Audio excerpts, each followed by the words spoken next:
Good afternoon. So today I'm talking to Jada from Model Toys Cars. That's been suspended for a few weeks for what's pretty obviously a bot just gone wrong. And tell us a little bit how debilitating this suspension has been and how frustrated you guys are that this hasn't been fixed yet. Okay, so like you said, we've been down for about 3 weeks now. I believe it started on June 1st. So we have not had our listings up, and you know, it's just devastating because we are a good seller from what I know. Like, I mean, I've seen our feedback scores are over 95% positive. Our shipping rates are 99% on time. So we work really hard to keep our Amazon account up and in good standings, and then to get it just stripped away from us for something like trademark violations is definitely devastating to our company, especially being that, it's a large part of our company sales. So to just not have that anymore is definitely upsetting to all of us that work here.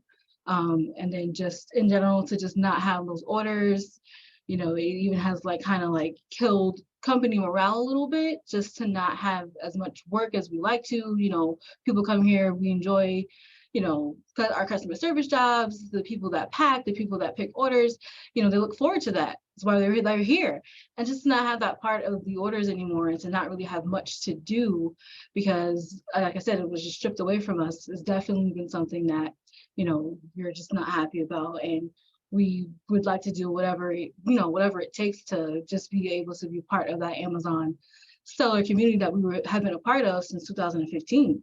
Right. So I'm sorry, but what do you think that now Amazon obviously has to enforce rules because there are bad actors. And the space where I'm in is when these rules jump on the good actors and it affects real human beings. How would you say the process has been with Amazon communicating? Because you're obviously selling licensed goods.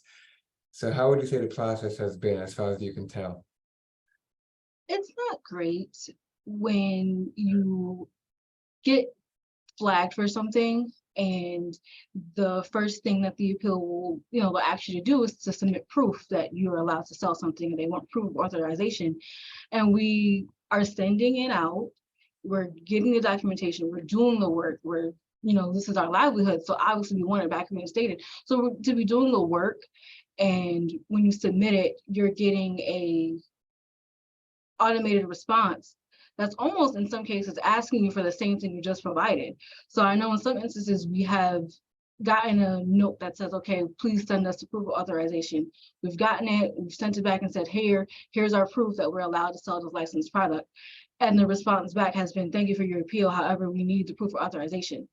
So that's not great. So that's what we're running into, and we're basically running in a circle now, trying to get these appeals approved. So I would say that there has to be something done for people that are really working hard and trying to get their store back because it's important to them. There has to be some other system that they can put in place for people to actually get their accounts reinstated. Would you have paid, because I suggested this to Amazon a long time ago, but would you have paid, let's say, a fee to speak to a senior executive who can make the decision, who can hear you out on the phone, and this way, if there's an issue, you can resolve it, or if there's no issue, he'll reinstate it. I would definitely say it's worth it because I don't think anyone's naive to know that Amazon is a powerhouse. We need Amazon to help our stores just as many others do. I know some companies don't even have an actual website. They only use Amazon. So for people that, are serious about selling on that marketplace, I'm pretty sure, I know others, but I know we would definitely rather pay some sort of fee to speak to an actual representative to help us with our case, just like you would anything. If you were in any kind of trouble, you're going to pay for that service to get someone to actually help you through.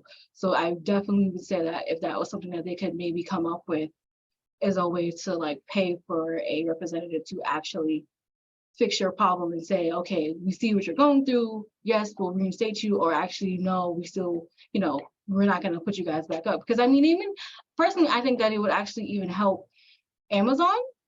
That way they can kind of separate, the real companies from people that are maybe they don't really care about their store. They're just trying to make a quick buck.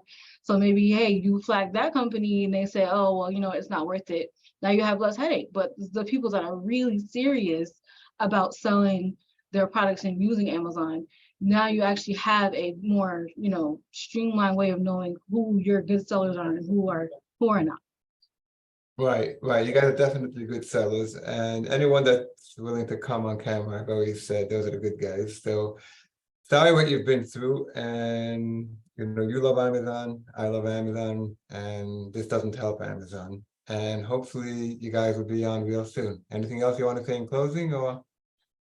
Just that I really hope we can get this going, because like I said, this is people's livelihoods at stake. And honestly, if we don't get this back up soon, we may not be able to stay in business. And that hurts a lot of people and a lot of families. So I just really hope that, if anybody sees this from Amazon, just really consider that these are real people that are depending on your service, because we know you guys are great. So if we could figure out how to get our store, as well as I know some others, back on, we all would really appreciate it. Right. Okay. God bless you, and thank you so much. All right. Thank you. All right. Bye.